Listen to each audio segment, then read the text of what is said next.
Hi everyone, thanks for coming by the channel. We're continuing our series where we're drawing similarities between movements in Karate Kata and Aikido techniques. So today's lesson in class, which Ichi Sensei taught, was on Kotegaeshi.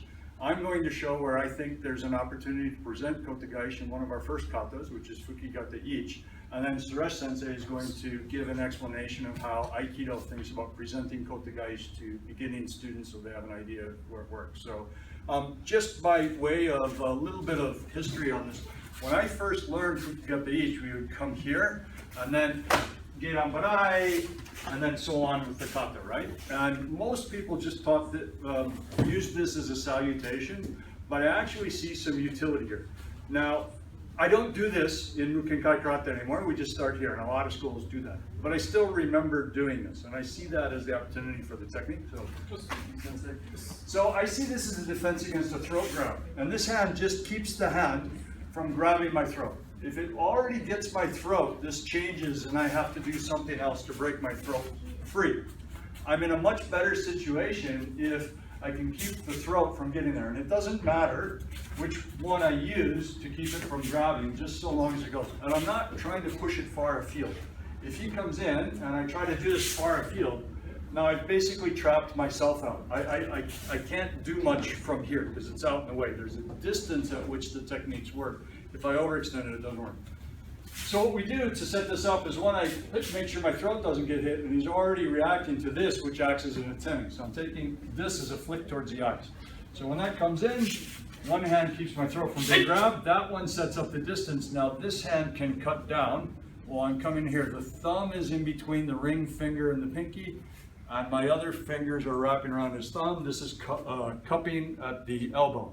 I'm going to step out in a Zenkutsudachi Geiran Barai, and that creates the impetus for the crank. Now, if we do that a little bit more at speed, so he doesn't have to try to fall in slow motion, sorry about that, then we're going to come in, there it is, and he's a really good uke, so he took a good fall, but you can sort of see how that works out. Thank you. Suresh Sensei, if you want to explain the Aikido take on it, please. Awesome. So to draw some similarities between what Tim Sensei has just shown, I'd actually like to talk about the posture that he had, as well as the way that he maintained his hands in front of him. So for Aikido, the posture is everything.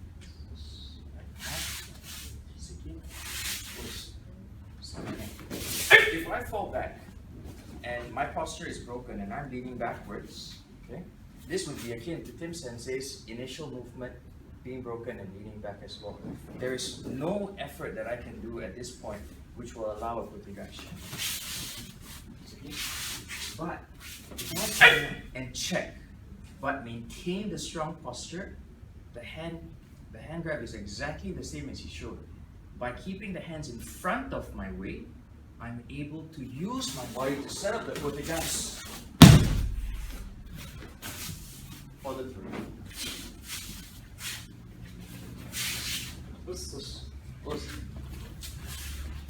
And just to make sure that nobody thinks I'm just picking on these guys and having them throw each other and letting me throw them, I'm going to throw a ski at you, and if you'll do the...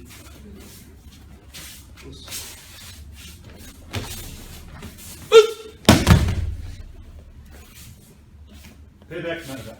Everybody takes their turn. Thanks, guys.